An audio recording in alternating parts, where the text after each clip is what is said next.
Hello guys. Papost-post pa ako dyan. Hmm.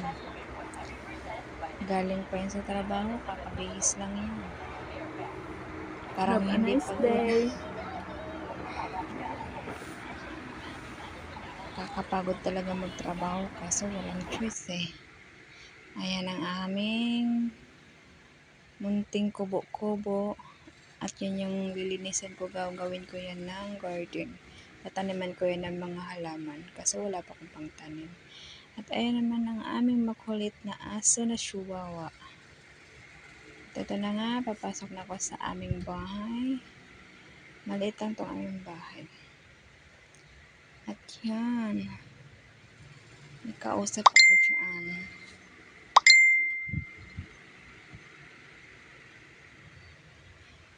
Kausap ko ang aking kapatid.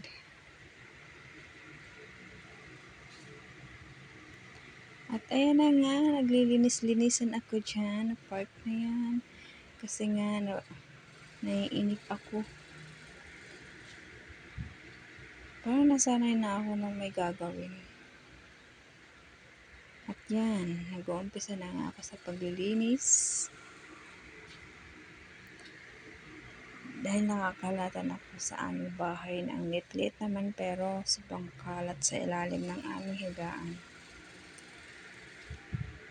At yan, kailangan kong gumamit ng flashlight dyan.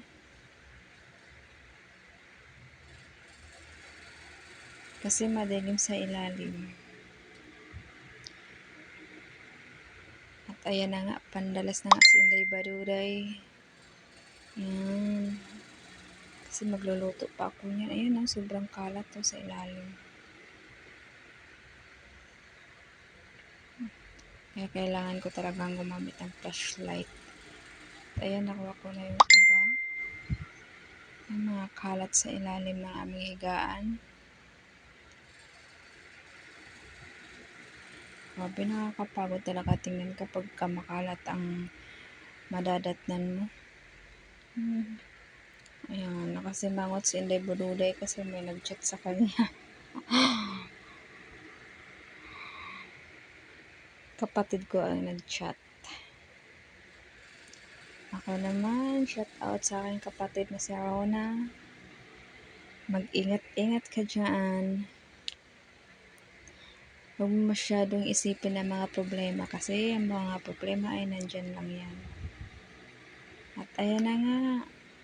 Ayan na nga yung aming kalat sa ilalim ng aming higaan. Inilabas ko na lahat. At may nakatira na. Kaya ayan. Kasi mangot na naman si Inday Baduray at binasa ang chat ng kapatid ko. Akalain mo ang aking bunsong kapatid, nangangamusta lagi iyan. Saan pa kayo?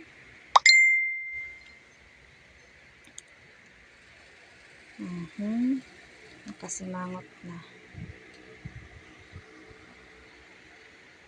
Ay, iyan. At dyan nagtatapos ang aking video. Ayan.